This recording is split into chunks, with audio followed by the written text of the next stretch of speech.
to piano lesson number 6. Today I'm going to be showing you guys some more miscellaneous stuff on sheet music. Stuff like intervals, sharps and flats, and some dynamic signs and other stuff so that you'll have a general idea of how to read most stuff on the sheet music. After this, you guys should have a pretty good idea of general things. And then I'm going to show you some other things. Okay, so the idea here is to get you guys more, just get your feet wet on theory, and then once you've got all this in your head, you'll continue to work on that while I start showing you guys more advanced techniques on the piano itself. So don't get all, antsy to play the piano and everything like that, because you will be. This is just some important stuff that will help you guys learn further. And if you guys don't want to learn this, you can always just skip ahead to another video and just learn those things. Okay, so let's get started. The first thing we're going to look at is something called intervals. Now you probably should remember this from my previous video. I was showing you about seconds, thirds, fourths, and fifths. Like a second sounds like this. A third is, a fourth is. See how they're getting bigger apart? This is a fifth, sixth, seventh, eighth. So I've drawn them out here on the board. Okay? Now, there's two types of ways to draw an interval. There is harmonic and melodic. Now, when you have a harmonic interval, it's as if you play the two notes in that interval together like this. This is a harmonic third. Now this is a melodic third. So I play them separately. So how you draw them differently is instead of all together, you draw them in its own separate space. So when you have a line like this and you have these notes drawn like that, you're expected to play both of them at the same period of time. So think of this as one window of time, and then this is the next, and this is the next, and this is the next. Now I didn't put a time signature here, so this actually has no rhythm or anything like that. This is just free flowing whatever crap. It just, excuse my language, but it's just going wherever it wants to go. I haven't really given it any rules or whatever. This is just for information purposes. I'm showing you some stuff. Okay, so you might see this, and it's common. You'll see something called a second. And seconds they actually look like you should play them one after another, but they're not, okay? Look at this one carefully.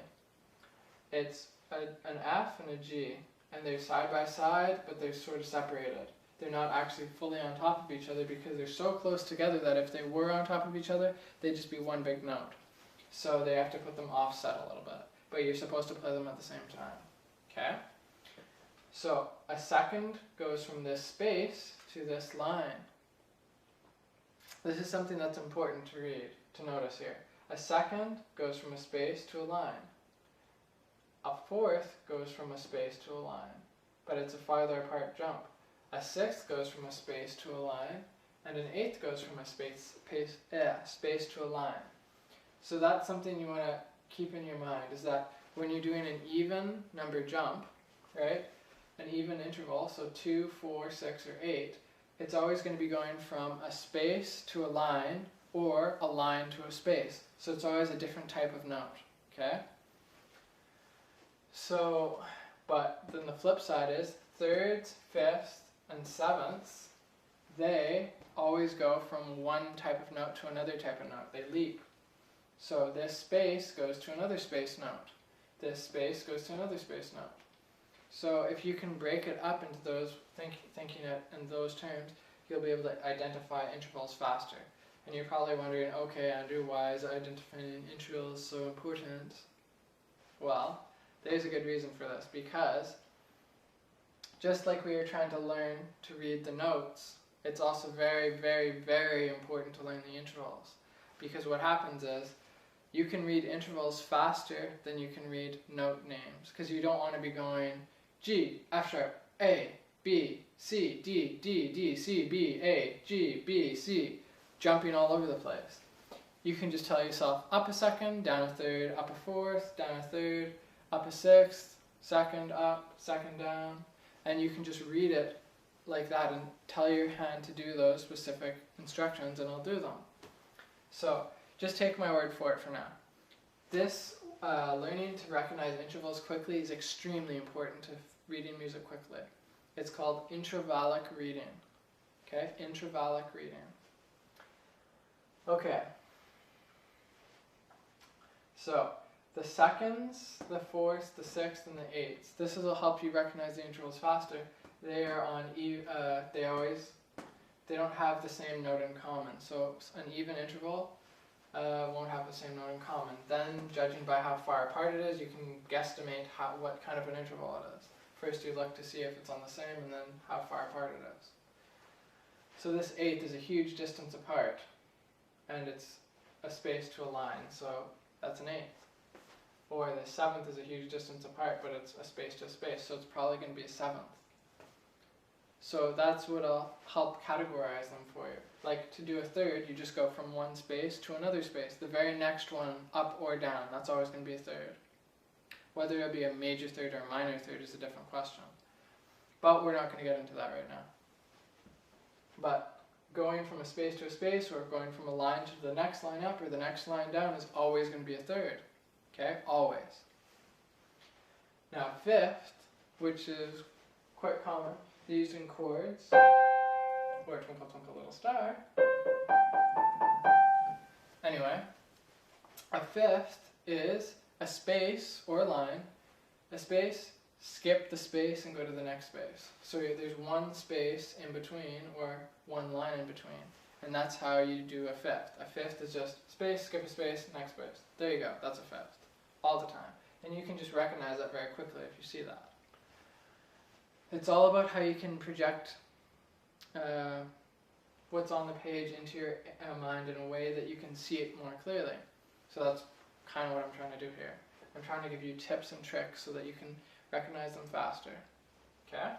So a sixth is space to a line. Now it doesn't matter whether this is a harmonic interval, which is, played at the same time, or melodic. It's separated. Now where do we get those terms from? Well, have you ever heard of harmony? So harmony is when it's a chord. Harmony has to do with chording. All those notes sound good together. That's harmonic. Technically, you could have even something that sounds bad and that'll still be harmonic. That'd be, like this is harmonic. Now, something that would be melodic is short for melody. So melody is when you are singing a vocal line, or it's, the melody is a single note doing something.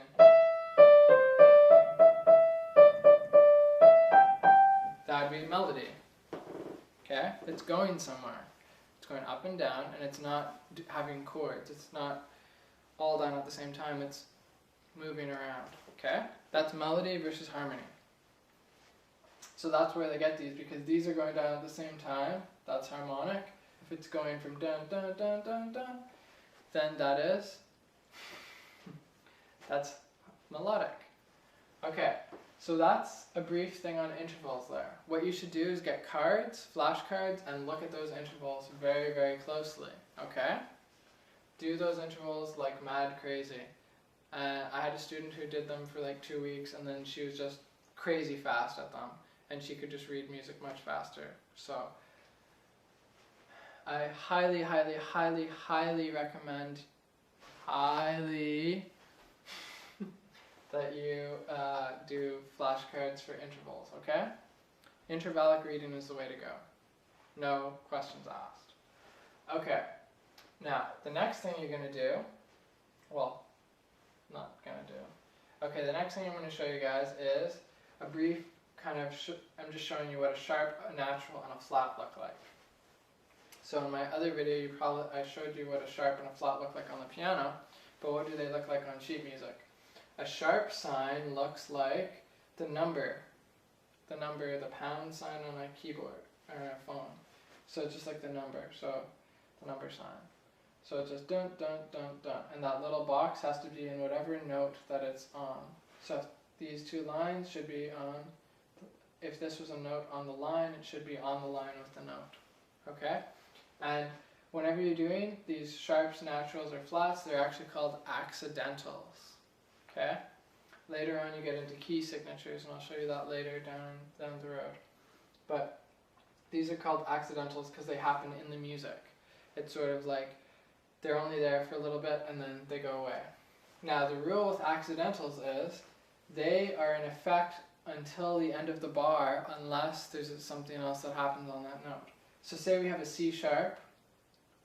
Now if there was no natural here and no flat, we would play C sharp, and even though there's no sharp sign here and no sharp sign there, we'd still play C sharp until the end of the bar, and then we'd go back to playing C because it gets cancelled at the end of the bar. Okay? It's like a criminal that can't escape jail, but it can wander around in its cell unless you shoot it dead. Now that would be what a natural sign does. A natural, right here, brings it back always to the original key. So this natural C, so a C natural would just be a C. Okay, now we have a flat, and a flat lowers it down one semitone, and that's basically it. This is what a flat looks like. Now the thing is, you always have to put them before the note. So it's like sharp, this C, natural, this C, flat, this C.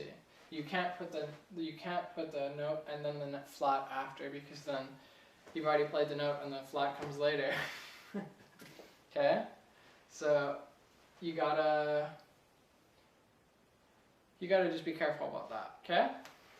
All right. So those are sharps, naturals, and flats. All right. So you'll see those, and just remember the rule that if there's a bar line, it stays in effect until the end of the bar.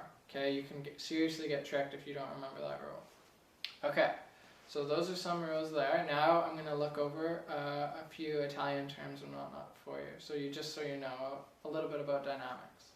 Okay, so let's continue. Alright, so here's some terms that we're going to go over. Now, music was, the central point of music when all these were going on was Vienna, and it sort of all centralized around one language, which was Italian, but it was mixed up with a few other ones. Like there's some French terms, and there's some German terms, and there's some Latin terms, and blah blah blah. Like there are other terms, but the main language that all these terms are in is Italian, actually.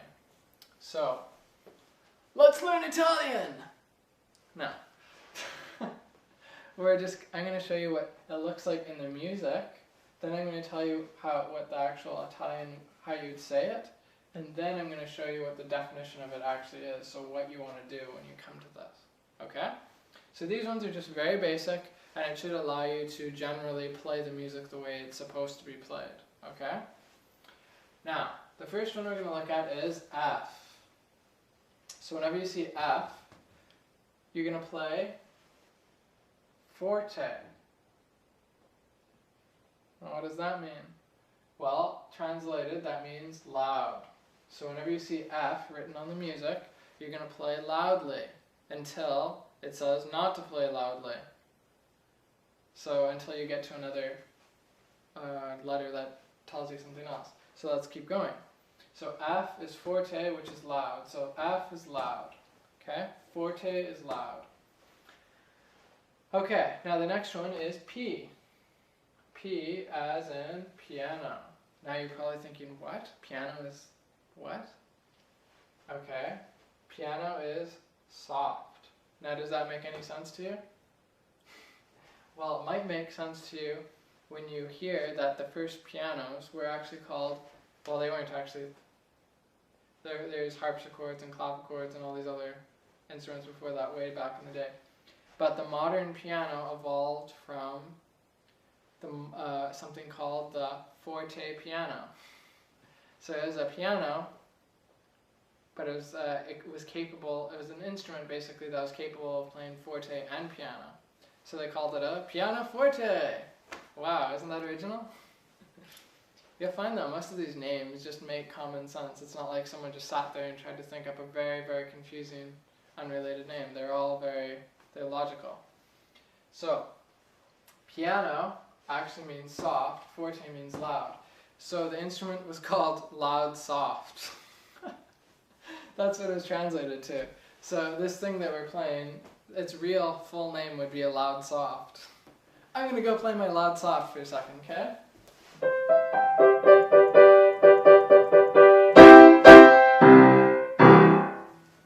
So I was just kind of like this, so I couldn't really play that great, but okay. That's what, so forte means loud, piano means soft. Okay, so P for piano, piano is soft. Think of F for, to remind yourself that F is loud, think of fireworks. Okay? And whenever I think of piano or soft, I think of sleeping. I'm just like, sleep, which is something I should probably be doing right now. It's 3 in the morning. But don't feel guilty, because I'm doing this of my own free will. Okay, so piano, I think of pillow, like P for pillow. It's like, I'm going to hit the pillow and go to sleep. It's like a softer sound, like a soft pillow. Very, very soft, okay? Well, not very soft, because there are other terms. Okay, so actually if you see 2 Fs, that means very loud. If there are 2 Fs side by side, that'll be very loud, and 2 Ps, that's very soft. So just, if there's double, then it just means very soft, very loud. So you might encounter those, that's what it means. Okay, now there's MF and MP. So these ones are sort of like middle ground. So mezzo, or MF actually means mezzo forte. Now mezzo means moderately. So moderately loud. So that's what the translation is, moderately loud. So MF means moderately loud. So M is pretty easy because M and moderate, they both are the same letter. So moderately, and then F is loud. So moderately loud. So I bet you can probably guess what MP is then. M for moderately, P for piano, which is soft. So moderately soft. Ta-da! So an MF sound is something that's not really that loud. So I'd be like, and then this would be probably MP. And then this is piano. And then this is forte. So it's sort of layer upon layer stacked. It's like piano, mezzo piano, mezzo forte, forte. And then you can get into higher and lower ones. But those are the 4 tiers to start off with, okay? Okay, so mezzo forte and mezzo piano. Like mezzo forte is just like generally holding back, just adding a little bit of weight. Mezzo piano is generally holding back, not trying to hold back too much to make it really soft, but you're just sort of giving it a little bit extra. Okay, but you're not. Did that make any sense? It's mezzo piano, it's like you're not playing piano, you're not trying to baby it, but you're not trying to baby it, but at the same time you're not reefing on it, okay? So it's sort of like piano but holding back a little. Okay, now the next 2, these can be sort of confusing if you have no idea what's going on. Because all you see is this really long outstretched thing and you're like, what is going on? It just looks like something expanding or contracting. So actually how this is think of this as the volume. So it starts out small and it gets wider and wider and wider. So what's actually happening? The sound is getting larger or bigger or wider. So they also abbreviate this sometimes as C-R-E-C, crap. So it's actually pronounced crescendo. Crescendo. So what it means is it actually means gradually getting louder. Okay, that's what it means. Gradually getting louder. So gradually getting louder is a crescendo. Crescendo is gradually getting louder. Alright, so what that would sound like is it's sort of like if you were trying to do this. Here's a crescendo. Why is my key dirty? Sorry, I'm kind of a neat freak sometimes. So here's a crescendo.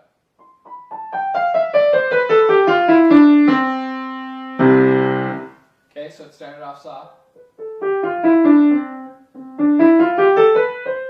That would be a decrescendo. So I'm getting louder, like I'm loud already, and I'm going to get softer.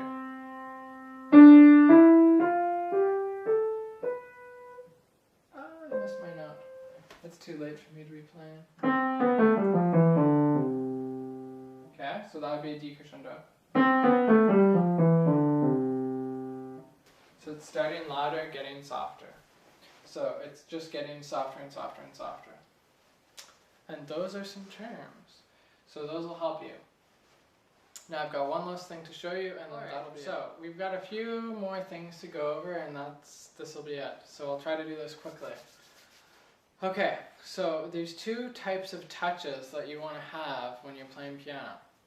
There's like two sides of the seesaw here, so to say. Okay, so one of them is called staccato. Now it can be summed up like this. It's supposed to sound separated. So it would be notes that sound like this.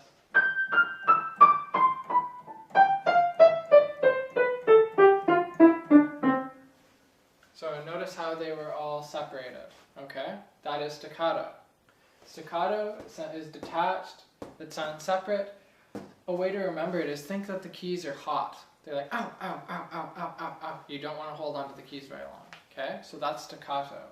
And it looks like this. It's a regular note, and then above the note, or below the note, right?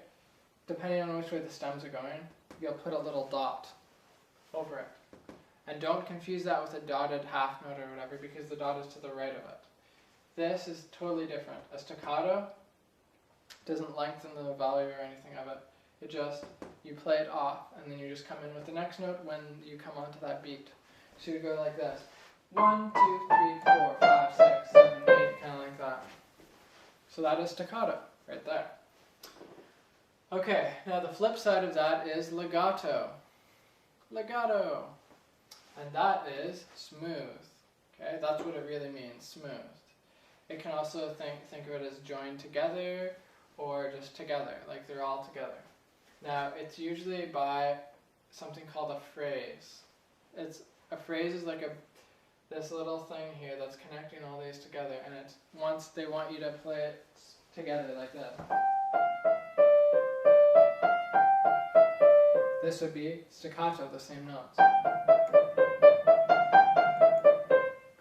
So do you hear the difference? This is legato, this is smooth, and this is staccato. So for this purpose of this video, I'm not going to show you how to play them yet. I will get into the how you're going to play all this stuff eventually in lessons coming up, but I want to lay a groundwork so that you know what you're looking at when you're seeing this music. Because the sooner you get this in your brain, the better it's gonna, like, you're gonna remember it down the road, okay? So I don't want to introduce all this stuff later. Alright, so just want to get this all out of the way first, and then we can plow through learning stuff on the piano and stuff like that. Okay, so legato, smoothly, it's together.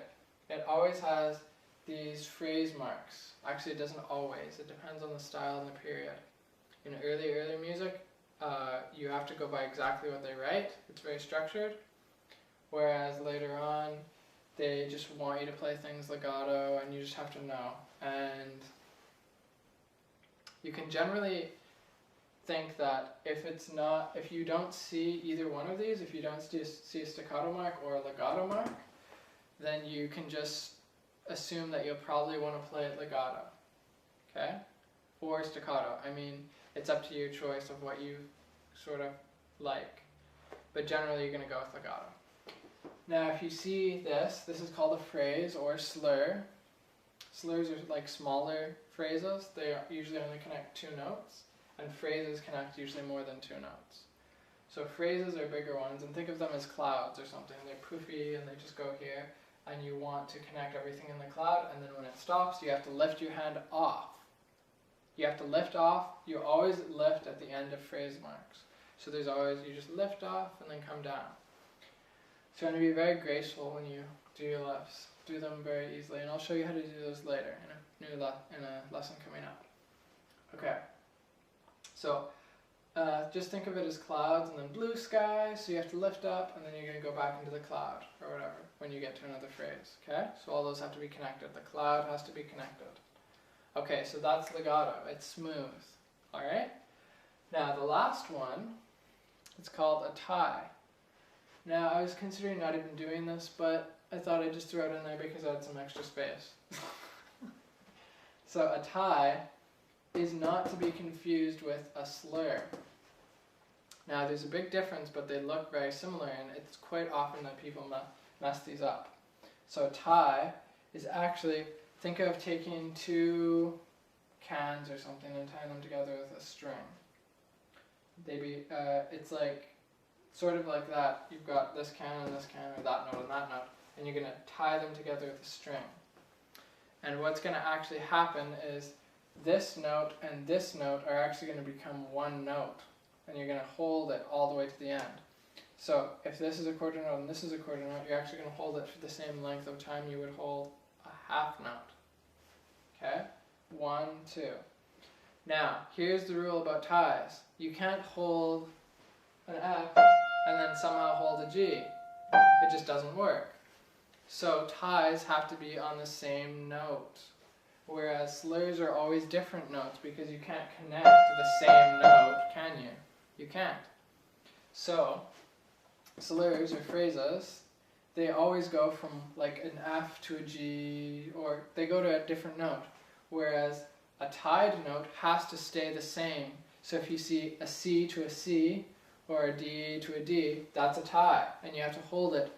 Just add up all the value that it's held over, and you can actually have ties that go all the way across the page, and you can just have them go on for like 16 notes, or 16 beats. So don't be ties. You just hold them as long. You start and you just hold them until the end of the tie is over, and then you lift off. Okay, that's a tie. So it's just held. Okay, so I hope you found all these terms and whatnot helpful. Okay, well, take care. I think I'm going to get to bed here because it's like 3:30 in the morning. So, take care, and I'll probably shoot some more videos soon. Okay, good luck, guys. Happy practicing. See ya.